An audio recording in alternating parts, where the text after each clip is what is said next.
Hello, my dear students. Once again, welcome back to English online class. From last 2 days, we have been studying the topic reported speech or direct and indirect speech, and we also come to know about the definition, meaning, pattern of this topic, as well as we come to know that main rules to change sentences from direct speech to indirect speech, and those are nothing but change of tenses, change of auxiliary verbs, change of pronouns, and change of some words. So these are all about rules to change from direct speech sentence to indirect speech sentences. So ವಿದ್ಯಾರ್ಥಿಗಳೇ, ಕಳೆದ 2 ದಿನಗಳಿಂದ ನಾವು reported speech ಮತ್ತು direct ಸ್ಪೀಚ್ಗೆ ಸಂಬಂಧಪಟ್ಟಂತೆ ವಿಷಯವನ್ನು ಅಧ್ಯಯನ ಮಾಡುತ್ತಿದ್ದೇವೆ ಮತ್ತು ಅದರ ವ್ಯಾಖ್ಯಾನ, ಅದರ ಅರ್ಥ, ಅದರಲ್ಲಿರುವಂತಹ ಕೆಲವೊಂದಿಷ್ಟು ಕಠಿಣ ನಿಯಮಗಳು, ಯಾವುಗಳನ್ನು ಈ ಡೈರೆಕ್ಟ್ ಸ್ಪೀಚ್ನಿಂದ ಮತ್ತು ಇಂಡೈರೆಕ್ಟ್ ಸ್ಪೀಚ್ಗೆ ಬದಲಾವಣೆ ಮಾಡುವಾಗ ಬಳಸಲಾಗುವುದು ಅಂತಹ ನಿಯಮಗಳನ್ನು ಕೂಡ ಅಭ್ಯಾಸ ಮಾಡಿದ್ದೇವೆ. So today we shall go for the sentence wise some examples based on reported speech and direct and indirect speech. So I already told you before told that to prepare notes on the sent PDF file through the WhatsApp related to the direct and indirect speech. So I hope that you made notes and wrote in your fair book. So just keep it with you while watching this video. Then only you will get the proper the information about the direct indirect speech and how to solve questions related to direct indirect speech. So ವಿದ್ಯಾರ್ಥಿಗಳೇ, ಮೊದಲೇ ಹೇಳಿದ ಹಾಗೆ ನಾನು ನಿಮ್ಮ ಒಂದು WhatsApp ಗ್ರೂಪಿಗೆ ಕಳಿಸಿದಂತಹ PDF ನೋಟ್ಸ್ಗಳು ಏನಿದ್ದಾವೆ ಇದಕ್ಕೆ ಸಂಬಂಧಪಟ್ಟಂತಹ ಅವುಗಳನ್ನು ಫೇರ್ ನೋಟ್ಬುಕ್ನಲ್ಲಿ ಬರಿ ಅಂತ ಹೇಳಿದ್ದೆ. ಮತ್ತು ನೀವು ಬರೆದಿರಂತ ಭಾವಿಸುತ್ತಾ ಬರೆದಂತಹ ಒಂದು ನೋಟ್ಸ್ಗಳನ್ನು ಕೈಯಲ್ಲಿ ಹಿಡಿದುಕೊಂಡು ಈ ವಿಡಿಯೋಗಳನ್ನು ವಾಚ್ ಮಾಡ್ತಾ ಹೋದರೆ ನಿಮಗೆ ಸರಿಯಾಗಿ ಇದರ ಹೇಗೆ ಇದನ್ನು ಪರಿಹರಿಸಬೇಕು ಅನ್ನುವಂತಹದ್ದು ಸರಿಯಾಗಿ ಸರಳವಾಗಿ ನಿಮಗೆ ಅರ್ಥವಾಗುತ್ತೆ. So let us start sentence wise some examples. If the direct speech sentence is in the present tense, then change it into past tense. ಮೊದಲನೇದಾಗಿ, ಒಂದು ವೇಳೆ ವಾಕ್ಯವು ವರ್ತಮಾನ ಕಾಲದಲ್ಲಿ ಇದ್ದರೆ ಅದನ್ನು ಭೂತಕಾಲಕ್ಕೆ ಬದಲಾಯಿಸಬೇಕು. Example sentences. In the direct speech, Raju says the girl loves him. In the indirect speech, it will be changed as Raju said that the girl loved him. So says becomes said and loves become loved. This is called change of tenses. If there are some change of pronouns, change of some words, change of auxiliary, then also we have to change those things. But in the first example, there was only change of the main verb, what we call the tenses.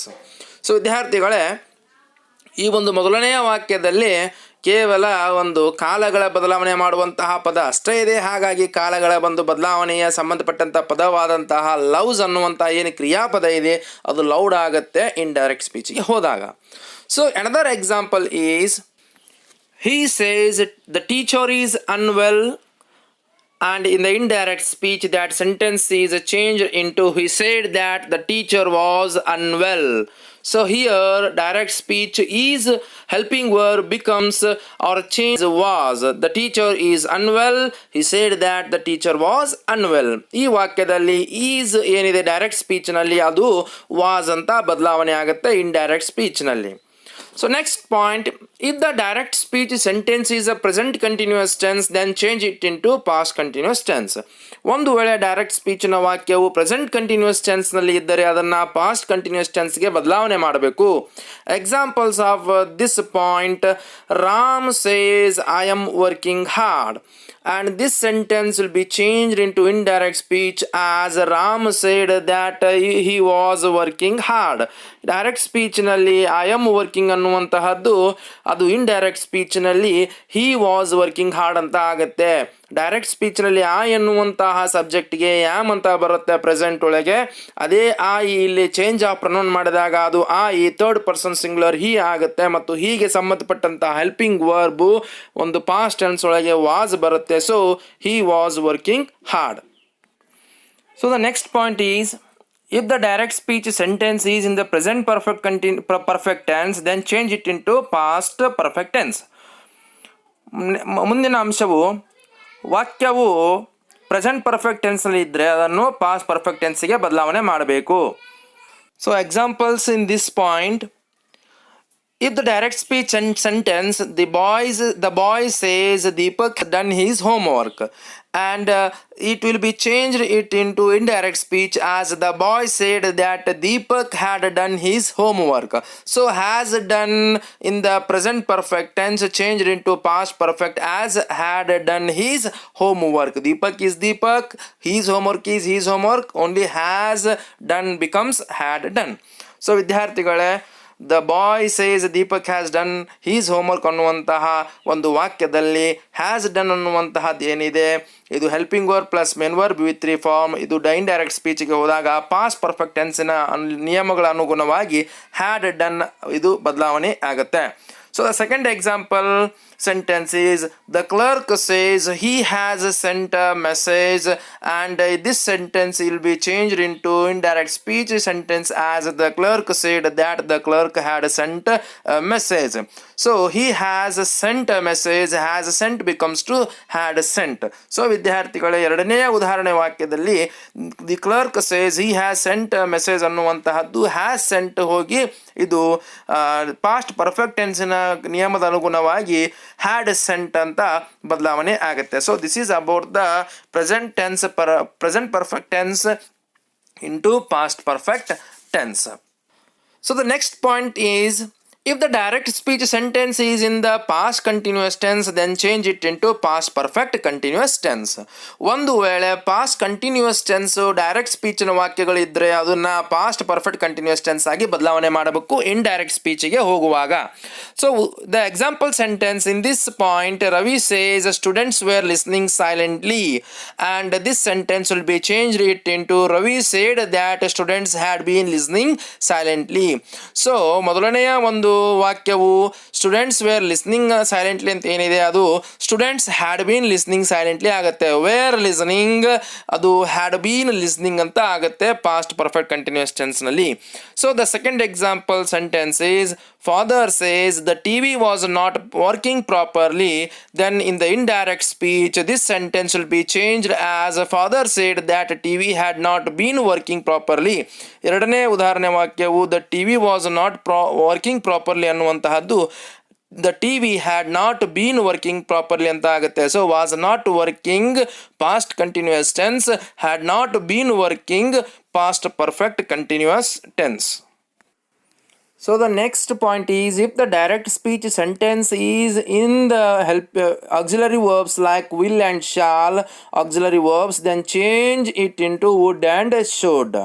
So ಒಂದು ವೇಳೆ auxiliary ವರ್ಬ್ನಲ್ಲಿ will ಅಥವಾ shawl ಬಳಕೆ ಮಾಡಿಕೊಂಡು direct ಸ್ಪೀಚ್ನ ವಾಕ್ಯಗಳು ಬಂದಿದ್ದರೆ ಅವುಗಳನ್ನು indirect ಸ್ಪೀಚ್ಗೆ ಬದಲಾವಣೆ ಮಾಡುವಾಗ ಅವುಗಳ ನಿಯಮಗಳ ಪ್ರಕಾರವಾಗಿ ವಿಲ್ ಇದ್ದಿದ್ದು ವುಡ್ ಅಂತ ಆಗುತ್ತೆ, ಶಾಲ್ ಇದ್ದಿದ್ದು ಶುಡ್ ಅಂತ ಆಗುತ್ತೆ. So example sentences are Shyam says Harish will write a letter, and in the indirect speech the sentence will be changed it into Shyam said that Harish would write a letter.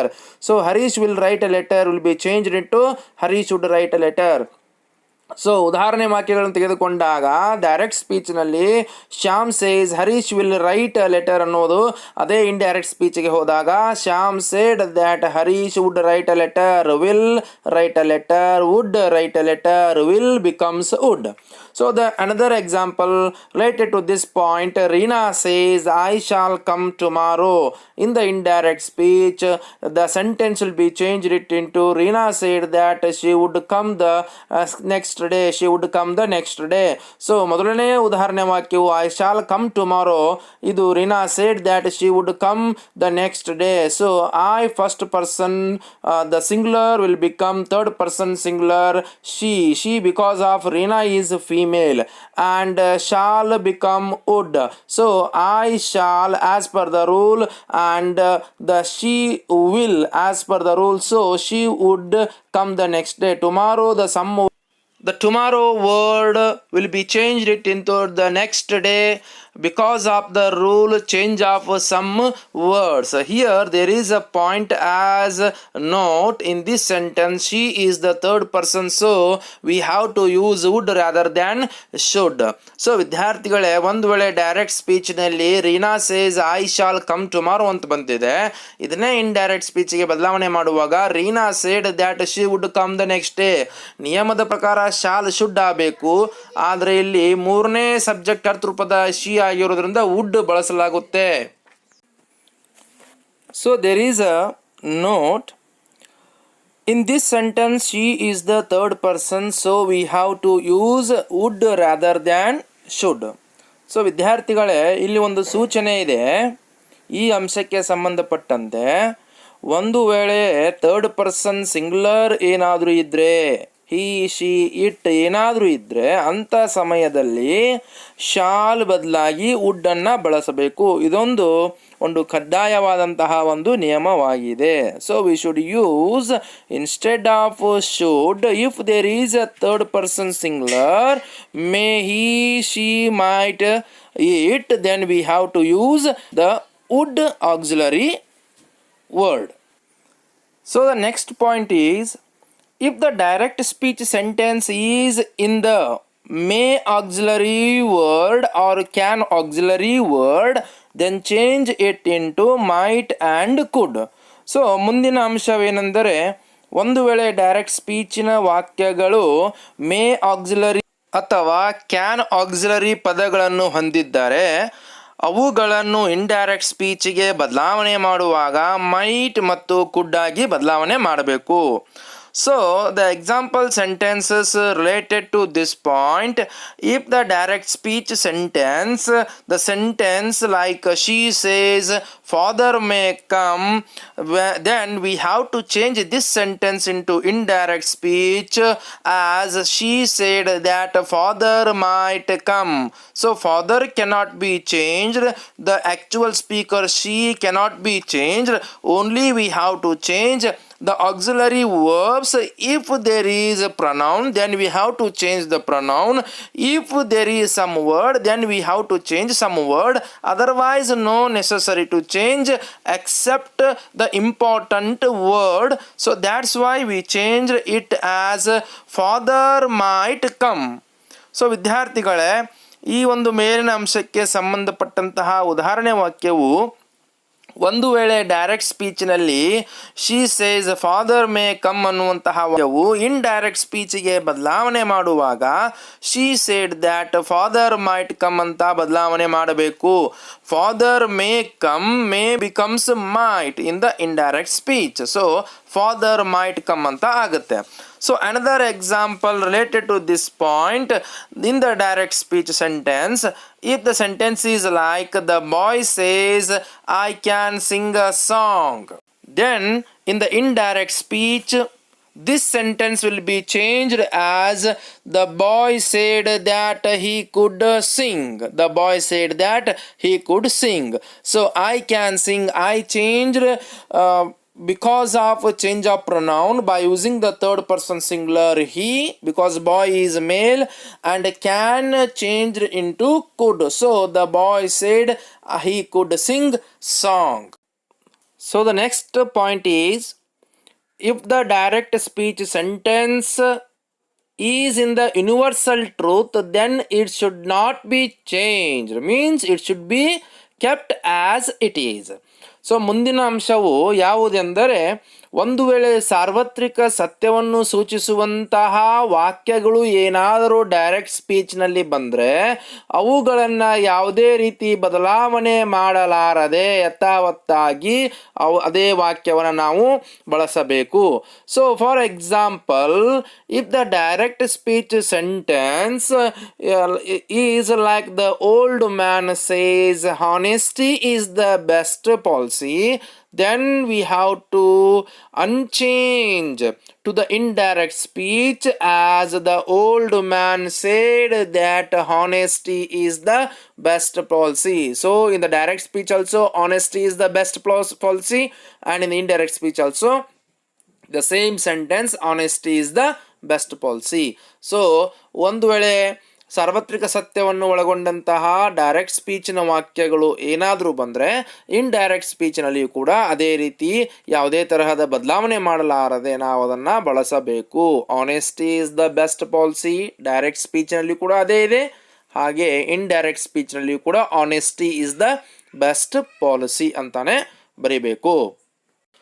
Next example sentence in the universal truth. If the direct speech sentence is like Harish says sugar is sweet, then in the indirect speech the sentence will be as it is like Harish said that sugar is sweet. So sugar is forever, it is sweet. So that's why we should not change into was or where or whatever, because it is universal truth. So ವಿದ್ಯಾರ್ಥಿಗಳೇ, ಮುಂದಿನ ಉದಾಹರಣೆ ವಾಕ್ಯವನ್ನು ತೆಗೆದುಕೊಂಡಾಗ Harish says sugar is sweet. So indirect ಸ್ಪೀಚ್ನಲ್ಲಿ ಕೂಡ ಇದೇ ರೀತಿ Harish said that the sugar is sweet ಅಂದರೆ ಸಕ್ಕರೆಯು ಸಿಹಿಯಾಗಿದೆ ಅನ್ನುವಂತಹ ವಾಕ್ಯವು ಇದು ಸಾರ್ವತ್ರಿಕ ಸತ್ಯವಾಗಿದೆ. ಪ್ರತ್ಯಕ್ಷ ಕಥನದಲ್ಲಿ ಹೇಳಿದಾಗಲೂ ಕೂಡ ಸಕ್ಕರೆ ಸಿಹಿಯಾಗಿರುತ್ತದೆ ಮತ್ತು ಪರೋಕ್ಷ ಕಥನದಲ್ಲಿ ಹೇಳುವಾಗಲೂ ಕೂಡ ಸಕ್ಕರೆ ಸಿಹಿಯಾಗಿಯೇ ಇರುತ್ತೆ. ಇದು ಸಾರ್ವತ್ರಿಕ ಸತ್ಯವಾದಂತಹ ವಾಕ್ಯವಾಗಿದೆ. ಹಾಗಾಗಿ ಯಾವುದೇ ತರಹದ ಬದಲಾವಣೆಯನ್ನು ಮಾಡಬಾರದು. So in the third example, if the direct speech sentence is like mother says milk is white, then we should not change it into indirect speech. We should keep as it is like mother said that milk is white. Mother said that milk is white. So ಮುಂದಿನ ಉದಾಹರಣೆ ವಾಕ್ಯವನ್ನು ತೆಗೆದುಕೊಂಡಾಗ mother says milk is white, ಹಾಲು ಬೆಳ್ಳಗಿದೆ. ಈ ಹಾಲು ಬೆಳ್ಳಗಿದೆ ಅನ್ನುವಂತಹ ವಾಕ್ಯವು indirect ಸ್ಪೀಚಿಗೆ ಬದಲಾವಣೆ ಮಾಡಿದಾಗಲೂ ಕೂಡ ಅದು ಹಾಲು ಬೆಳ್ಳಗಿದೆ ಎಂಬುದನ್ನೇ ಸೂಚಿಸುತ್ತದೆ. ಯಾಕಂದರೆ ಇದು ಸಾರ್ವತ್ರಿಕ ಸತ್ಯ. ನಾನು ಹೇಳಿದರೂ ಕೂಡ ಹಾಲು ಬೆಳ್ಳಗೆ ಇರುತ್ತೆ, ನೀವು ಹೇಳಿದರೂ ಕೂಡ ಹಾಲು ಬೆಳ್ಳಗೆ ಇರುತ್ತೆ. ಆ ಹಾಲು ಬೆಳ್ಳಗೆ ಇಲ್ಲ ಅಂದರೆ ಅದು ಹಾಲಲ್ಲ ಅನ್ನುವ ಲೆಕ್ಕಕ್ಕೆ ಸಾರ್ವತ್ರಿಕ ಸತ್ಯ ಎಂದು ನಾವು ಕರೆಯುತ್ತೇವೆ. So the next point is about exclamation or wishes. If the direct speech sentence in exclamation or wishes, then change it into affirmative and add the verb according to tense. ಮುಂದಿನ ಅಂಶವು ಉದ್ಗಾರ ವಾಕ್ಯಗಳಿಗೆ ಸಂಬಂಧಪಟ್ಟಂಥ ಅಂಶವಾಗಿದೆ. ಒಂದು ವೇಳೆ ಡೈರೆಕ್ಟ್ ಸ್ಪೀಚ್ನ ವಾಕ್ಯಗಳು ಉದ್ಗಾರಕ ವಾಕ್ಯವಾಗಿದ್ದರೆ ಅವುಗಳನ್ನು affirmative ವಾಕ್ಯವನ್ನಾಗಿ ನಿಯಮದ ಪ್ರಕಾರ ಕಾಲಗಳನ್ನು ಸಂಬಂಧಿಸಿದಂತಹ ಒಂದು ಸಹಾಯಕ ಪದಗಳನ್ನು ಸೇರಿಸಿಕೊಂಡು ಬದಲಾವಣೆ ಮಾಡಬೇಕು. Exclamation means expressing the sudden or strong feelings, for example joy, sorrow, fear, praise, surprise. So exclamation ಅಂದರೆ ಅಥವಾ ಉದ್ಗಾರಕ ವಾಕ್ಯಗಳೆಂದರೆ ಒಂದು ಸ್ವಲ್ಪ ನಿಮಗೆ ತಿಳಿಸಿಕೊಡ್ತೇನೆ. ಹಾಗಂದರೆ ಏನಪ್ಪ ಅಂತಂತಂದರೆ ಆಲ್ ಆಫ್ ಎ ಸಡನ್ ಅಂದರೆ ಗೊತ್ತೋ ಗೊತ್ತಿಲ್ಲದೆ, ಹೇಳಿ ಕೇಳದೆ, ಬರದೆ, ಆಕಸ್ಮಿಕವಾಗಿ, ತತ್ಕ್ಷಣದಲ್ಲಿ ಬರುವಂತಹ ಒಂದು ಸಂತೋಷದ ಭಾವನೆಗಳಿರ್ಬೋದು, ದುಃಖದ ಭಾವನೆಗಳಿರ್ಬೋದು, ಅಂಜಿಕೆ ಇರ್ಬೋದು, ಹೊಗಳಿಕೆ ಇರ್ಬೋದು, ಆಶ್ಚರ್ಯ ಇರ್ಬೋದು. ಹೀಗೆ ತತ್ಕ್ಷಣದಲ್ಲಿ ಬರುವಂತಹ ಭಾವೋದ್ವೇಗ ಅಂತೀವಿ, ಭಾವೋದ್ವೇಗ ಅಥವಾ ಉದ್ಗಾರಕ ಅಂತೀವಿ. ಆ ಉದ್ಗಾರಕ್ಕೆ ಸಂಬಂಧಪಟ್ಟಂತಹ ವಾಕ್ಯಗಳು. Note, add the word exclaimed in the sentence. If in the time of changing direct speech exclamation sentences into indirect speech, then we have to add an extra word exclaimed. ಒಂದು ಸೂಚನೆ ಇದೆ, ಮಹತ್ವವಾದಂಥ ಸೂಚನೆ ಏನೆಂದರೆ, ಒಂದು ವೇಳೆ ಉದ್ಘಾರಕ ವಾಕ್ಯಗಳನ್ನು ಡೈರೆಕ್ಟ್ ಸ್ಪೀಚ್ನಲ್ಲಿ ಇದ್ದಾಗ ಅವುಗಳನ್ನು ಬದಲಾವಣೆ ಮಾಡುವಾಗ ಇಂಡೈರೆಕ್ಟ್ ಸ್ಪೀಚ್ಗೆ ಅಲ್ಲಿ ಈ ಎಕ್ಸ್ಕ್ಲೇಮ್ಡ್ ಅನ್ನುವಂತಹ ಒಂದು ಪದವನ್ನು ನಾವು ಹೆಚ್ಚುವರಿಯಾಗಿ ಅಲ್ಲಿ ಬಳಸಬೇಕು, ಎಕ್ಸ್ಟ್ರಾ ಆಗಿ ನಾವಲ್ಲೇ ಬಳಸಬೇಕು. ಯಾವುದಾ ಪದ? ಎಕ್ಸ್ಕ್ಲೇಮ್ಡ್ ಅನ್ನುವಂತಹ ಪದ. ಅದು ಉದಾಹರಣೆಗಳಲ್ಲಿ ನೋಡೋಣ ಈ ಮುಂದಿನ ಒಂದು ಉದಾಹರಣೆ ವಾಕ್ಯಗಳಲ್ಲಿ. Example sentences related to exclamation sentences. If in the direct speech, if the sentence is like the old man says, "Alas, I have lost my mobile phone," then we have to change this exclamation sentence into indirect speech into affirmative sentence, because the first sentence was explained or expressed by the exact speaker feeling with exclaimed emotions. So there was the exact emotion expressed, but the indirect speech sentence was not expressed by the same person. It was going to express by some other person. So we should not find the same exclamation in the indirect speech sentence. That's why we have to change this sentence into indirect speech, as the old man exclaimed with the sorrow that he had lost his mobile phone. So alas indicates the sorrow feeling. So I become he, have lost become had lost, my mobile phone becomes his mobile phone, as per the rule of changing some words, pronoun and auxiliary verbs as well as change of tenses. So ವಿದ್ಯಾರ್ಥಿಗಳೇ, ಈ ಉದಾಹರಣೆ ವಾಕ್ಯಗಳನ್ನು ತೆಗೆದುಕೊಂಡಾಗ direct ಸ್ಪೀಚ್ನಲ್ಲಿ ಒಂದು ವೇಳೆ the old man says alas I have last my mobile phone ಅನ್ನುವಂತಹ ಉದ್ಘಾರಕ ವಾಕ್ಯವು indirect ಸ್ಪೀಚ್ಗೆ ಬದಲಾವಣೆ ಮಾಡಿದಾಗ ಅಲ್ಲಿ ಅಲ್ಹಾಸ್ ಅನ್ನುವ ಪದ ಹೋಗಿ ಅಲ್ಲಿ ಸಾರೋ ಅನ್ನುವಂಥ ಪದ ಬರುತ್ತೆ. ಎಕ್ಸ್ಕ್ಲೇಮ್ಡ್ ಅನ್ನುವಂಥ ಪದವನ್ನು ಎಕ್ಸ್ಟ್ರಾ ಆಗಿ ಹಾಕಬೇಕಾಗುತ್ತೆ. ಯಾಕಂದರೆ ಮೊದಲನೇ ವಾಕ್ಯವು ಅಲ್ಲಿ ನಿರ್ದಿಷ್ಟವಾದ ವ್ಯಕ್ತಿಯು ತನ್ನ ಭಾವನೆಗಳನ್ನು ಹೊರ ಹಾಕ್ತಾನೆ, ಒಂದು ದುಃಖದ ಭಾವನೆಗಳನ್ನು ಹೊರ ಹಾಕ್ತಾನೆ. ಹಾಗಾಗಿ ಎರಡನೇ ವಾಕ್ಯವು ಅವನ ವಾಕ್ಯ ಆಗಿರುವುದಿಲ್ಲ, ಅದು ಮತ್ತೊಬ್ಬನ ಮೂರನೆಯ ವ್ಯಕ್ತಿಯ ಮಾತಾಗಿರುವುದರಿಂದ ಅವನಲ್ಲಿ ಆ ಭಾವನೆಗಳನ್ನು ಕಂಡು ಹಿಡಿಯಲಾಗುವುದಿಲ್ಲ ಅಥವಾ ಕಾಣಸಿಗುವುದಿಲ್ಲ. ಹಾಗಾಗಿ ನಾವಲ್ಲಿ ಸಾರೋ ಅನ್ನುವಂತಹ ಪದವನ್ನು ಎಕ್ಸ್ಕ್ಲೇಮ್ಡ್ ಅನ್ನುವಂತಹ ಒಂದು ಹೆಚ್ಚುವರಿ ಪದವನ್ನು ಜೋಡಿಸಿಕೊಂಡು ನಾವು ನಿಯಮದ ಪ್ರಕಾರ ಕಾಲಗಳ ಬದಲಾವಣೆ ಮಾಡುತ್ತಾ, ಸರ್ವನಾಮಗಳ ಬದಲಾವಣೆ ಮಾಡುತ್ತಾ, ಆಕ್ಸಿಲರಿ ಪದಗಳನ್ನು ಬದಲಾವಣೆ ಮಾಡುತ್ತಾ, ಕೆಲವೊಂದಿಷ್ಟು ಪದಗಳನ್ನು ಬದಲಾವಣೆ ಮಾಡುತ್ತಾ ವಾಕ್ಯವನ್ನು ನಾವು ಅಫರ್ಮೇಟಿವ್ಗೆ ಬದಲಾವಣೆ ಮಾಡಬೇಕಾಗತ್ತೆ. ಸೊ ಹಾಗಾಗಿ alas I have lost mobile phone ಅನ್ನುವಂತಹ ವಾಕ್ಯವು the old man exclaimed with the sorrow that he had lost his mobile phone ಅಂತ ಬದಲಾವಣೆ ಆಗುತ್ತೆ. So the next example related to this exclamation sentence, if the direct speech sentence is like players shouted, "Hurrah, we won the match today," then in the time of changing into indirect speech, the sentence will be like players exclaimed with the joy they had won the match that day. Hurrah indicates the expression or sudden expression of the joy feeling. So we used the exclaimed with the joy in the indirect speech sentence, as well as changing the some pronoun in the first sentence. We saw the plural form, we used they in the indirect speech. Won the match today is the past tense, so we have to change into past perfect. Won the match today becomes what had won the match today becomes that day as per the rule of change of some words. ಸೊ ವಿದ್ಯಾರ್ಥಿಗಳೇ, ಮುಂದಿನ ವಾಕ್ಯವನ್ನು ಉದಾಹರಣೆ ವಾಕ್ಯವನ್ನು ತೆಗೆದುಕೊಂಡಾಗ player shouted hurrah we won the match today ಅನ್ನುವಂತಹದ್ದು ಇದು ಸಂತೋಷದ ಭಾವನೆಯನ್ನು ವ್ಯಕ್ತಪಡಿಸುವಂತಹ ವಾಕ್ಯ ಆಗುವುದರಿಂದ players exclaimed with joy. Joy ಅಂದರೆ ಹರ್ಷ ವ್ಯಕ್ತಪಡಿಸುವಂತಹ ಸಂಕೇತವಾಗಿದೆ. ಹಾಗಾಗಿ ಆ ಪದವನ್ನು ಬಳಸಿಕೊಂಡು ಯಥಾವತ್ತಾಗಿ ನಿಯಮಗಳ ಅನುಸಾರವಾಗಿ ಕಾಲಗಳ ಬದಲಾವಣೆ, ಆಕ್ಸಿಲರಿ ಪದಗಳ ಬದಲಾವಣೆ ಒಂದು ವೇಳೆ ಇದ್ದರೆ, ಹಾಗೆ ಕೆಲವೊಂದಿಷ್ಟು ಪದಗಳ ಬದಲಾವಣೆ ಹಾಗೂ ಸರ್ವನಾಮಗಳ ಬದಲಾವಣೆ ಮಾಡುತ್ತಾ ನಾವು ಡೈರೆಕ್ಟ್ ಸ್ಪೀಚಿನ ವಾಕ್ಯವನ್ನು ಇಂಡೈರೆಕ್ಟ್ ಸ್ಪೀಚಿಗೆ ಈ ರೀತಿಯಾಗಿ ಬದಲಾವಣೆ ಮಾಡಬೇಕಾಗತ್ತೆ.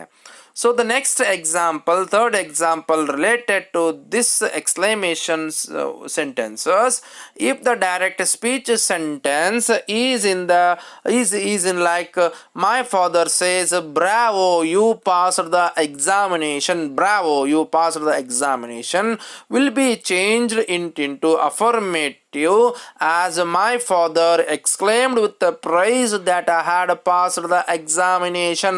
So bravo is nothing but the expression of sometime feeling of proud or feeling of praising someone.